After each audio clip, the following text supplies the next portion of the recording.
প্রিয় দর্শক, এই মুহূর্তে চলে আসলাম আগামীকাল 21শে অক্টোবর 2025 মঙ্গলবার 24 ঘন্টা মেঘ বৃষ্টি ও তাপপ্রবাহের খুবই গুরুত্বপূর্ণ আবহাওয়ার খবর নিয়ে প্রিয় দর্শক আজকে ভিডিওতে জানিয়ে দেবো আগামীকাল 21শে অক্টোবর 2025 মঙ্গলবার স্যাটেলাইট মেঘ বৃষ্টি ওয়েদার অবজারভেশন রেডার অনুযায়ী কেমন থাকতে পারে দেশের 8টি থেকে 64 জেলার আবহাওয়া। আরও জানিয়ে দেবো আগামীকাল মঙ্গলবার 24 ঘন্টা কেমন থাকার সম্ভাবনা রয়েছে আপনাদের জেলার আবহাওয়া। তাই প্রিয় দর্শক ঝটপটে ভিডিওটিকে লাইক দিয়ে চ্যানেলটিকে সাবস্ক্রাইব করে পাশে থাকা বেল আইকনটি অন করে দিন পরবর্তী আপডেট ভিডিও সবার আগে পেতে, এবং কমেন্টে জানিয়ে দিন আপনি বাংলাদেশের কোন জেলা থেকে আজকের আমাদের খবরটি দেখছেন। প্রিয় দর্শক, এবার জানিয়ে দিচ্ছি এক নজরে। দর্শক, এবার সরাসরি চলে আসলাম স্যাটেলাইট ওয়েদার অবজারভেশন রেডারে, এবং প্রিয় দর্শক স্যাটেলাইট ওয়েদার অনুযায়ী আগামীকাল 21শে অক্টোবর 2025 মঙ্গলবার সকালের দিকে ঢাকা বিভাগের অধিকাংশ জেলায় এবং ময়মনসিংহ, রংপুর ও রাজশাহী বিভাগের সবগুলি জেলার আকাশ পরিষ্কার থাকার সম্ভাবনা রয়েছে, এবং ঢাকা বিভাগের কিছু কিছু অঞ্চলে ও খুলনা, বরিশাল, চট্টগ্রাম এবং সিলেট বিভাগের অধিকাংশ অঞ্চলে আকাশ আংশিক সাদা মেঘলা থাকার সম্ভাবনা রয়েছে।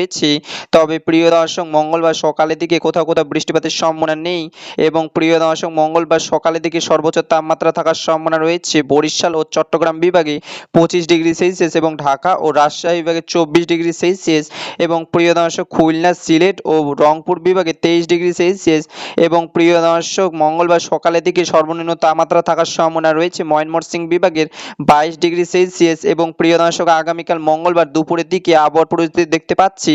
ঢাকা, খুলনা, বরিশাল, রাজশাহী, চট্টগ্রাম, রংপুর ও ময়মনসিংহ বিভাগের আকাশে একদম পরিষ্কার থাকার সম্ভাবনা রয়েছে, এবং মঙ্গলবার দুপুরের দিকে আংশিক মেঘলা আকাশ সহ হালকা থেকে মাঝারি ধরনের বৃষ্টিপাতের সম্ভাবনা রয়েছে চট্টগ্রাম বিভাগে অধিকাংশ জায়গায়, এবং প্রিয় দর্শক আগামীকাল মঙ্গলবার দুপুরের দিকে সর্বোচ্চ তাপমাত্রা থাকার সম্ভাবনা রয়েছে ঢাকা এবং রাজশাহী বিভাগের 34 ডিগ্রি সেলসিয়াস এবং খুলনা বিভাগে 33 ডিগ্রি সেলসিয়াস, এবং প্রিয় দর্শক বরিশাল বিভাগে ময়মনসিংহ ও রংপুর বিভাগে 32 ডিগ্রি সেলসিয়াস, এবং মঙ্গলবার দুপুরের দিকে সর্বনিম্ন তাপমাত্রা থাকার সম্ভাবনা রয়েছে চট্টগ্রাম বিভাগে 31 ডিগ্রি সেলসিয়াস, এবং আগামীকাল মঙ্গলবার সন্ধ্যা 6টার দিকে দেশের 8টি বিভাগের 64 জেলার আবহাওয়ার পরিস্থিতি দেখতে পাচ্ছি ঢাকা, খুলনা, বরিশাল, সিলেট, ময়মনসিংহ ও রংপুর বিভাগে আকাশ পরিষ্কার থাকার সম্ভাবনা রয়েছে,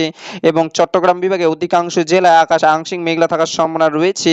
এবং সেই সাথে মঙ্গলবার সন্ধ্যা 6টার দিকে চট্টগ্রাম বিভাগে 2-1 জায়গায় হালকা থেকে মাঝারি ধরনের বৃষ্টিপাতের সম্ভাবনা রয়েছে, এবং প্রিয় দর্শক মঙ্গলবার সন্ধ্যা 6টার দিকে সর্বোচ্চ তাপমাত্রা থাকার সম্ভাবনা রয়েছে রাজশাহী এবং ঢাকা বিভাগের 30 ডিগ্রি সেলসিয়াস, এবং খুলনা বিভাগের এবং সিলেট, ময়মনসিংহ ও রংপুর বিভাগে 28 ডিগ্রি সেলসিয়াস, এবং বরিশাল ও চট্টগ্রাম বিভাগের 29 ডিগ্রি সেলসিয়াস, এবং প্রিয় দর্শক আগামীকাল মঙ্গলবার মধ্যরাতের দিকে দেশের 8টি বিভাগের 64 জেলার আকাশে একদম পরিষ্কার থাকার সম্ভাবনা রয়েছে, এবং সেই সাথে মঙ্গলবার শেষ রাতের দিকে বাংলাদেশের সব কয়টি জেলার আকাশে একদম পরিষ্কার থাকার সম্ভাবনা রয়েছে। এবং প্রিয় দর্শক, এই ছিল আমার কাছে স্যাটেলাইট ওয়েদার অবজারভেশন রেডার অনুযায়ী আগামীকাল 21শে অক্টোবর 2025 মঙ্গলবার 24 ঘন্টা গুরুত্বপূর্ণ আবহাওয়ার খবর। প্রিয় দর্শক, দেখা হবে পরবর্তী দিনের আবহাওয়ার আপডেট ভিডিওতে। ভালো থাকুন, সুস্থ থাকুন, ধন্যবাদ।